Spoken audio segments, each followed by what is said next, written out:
আমি অবলা থেকে সুস্মিতা বলছি। আবার একটা পেশেন্ট এলো।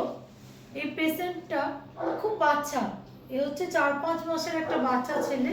ওর নাম দিয়েছি আমরা রবি। একে পাঠিয়েছেন বর্ধমানের ডিএসপি দেবাশিস বাবু। দেবাশিস বাবু এইসব বাচ্চাগুলোকে রোজ খাওয়াতেন। এই বাচ্চাটাকে কয়েকদিন উনি দেখতে পাননি। তারপর হঠাৎ একদিনকে আজকেই সকালবেলা হঠাৎ পাটা ছ্যাঁচড়াতে ছ্যাঁচড়াতে এসছে। তো দেবাশিস বাবু দেখেছেন ওর এই পাটা পুরো ভেঙে হাড় বেরিয়ে গেছে, কোনোভাবে অ্যাক্সিডেন্ট করেছে, পুরো পাটা ফুলে গেছে, পুরো ইনফেকশান হয়ে রয়েছে। তো আমাদের কাছে দেবাশিস বাবু পাঠিয়েছেন। তো আমরা এক্স-রে করেছি, কিন্তু ওর যেভাবে পাটা ভেঙে রয়েছে আর ইনফেকশান রয়েছে, হয়তো প্লেটিং করা যেত, কিন্তু প্লেটিং করলেও ইনফেকশানের মধ্যে প্লেটিং করাটা ঠিক হবে না। আমরা ডিসিশন নিয়েছি পাটা অ্যাম্পুটেশন করা হবে।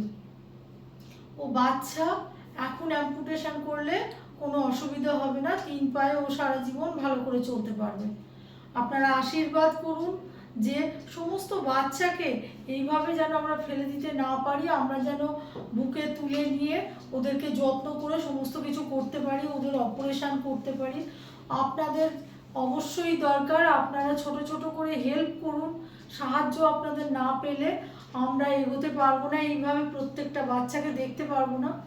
তো আপনারা আমাদের সাহায্য করুন, আমাদের দিকে এগিয়ে আসুন।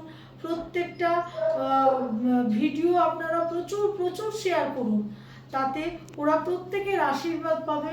প্রত্যেকের থেকে আশীর্বাদ পেলে বাচ্চাগুলো সুস্থ হয়ে উঠবে। এর আগেও 2-1টা বাচ্চাকে আমি দেখালাম যে সুস্থ করে আমরা বাড়ি ছেড়ে দিতে পেরেছি, শুধু আপনাদের আশীর্বাদে। তো আপনাদের আশীর্বাদ, ভগবানের আশীর্বাদ আমাদের অবশ্যই দরকার। আপনারা ছাড়া আমরা কোনোভাবেই এগোতে পারবো না। আপনারা আশীর্বাদ করুন, এই সমস্ত বাচ্চাকে আশীর্বাদ করুন, আমাদের সঙ্গে থাকুন। আমরা সব সময় ওদের সঙ্গে আছি। থ্যাংক ইউ সবাইকে।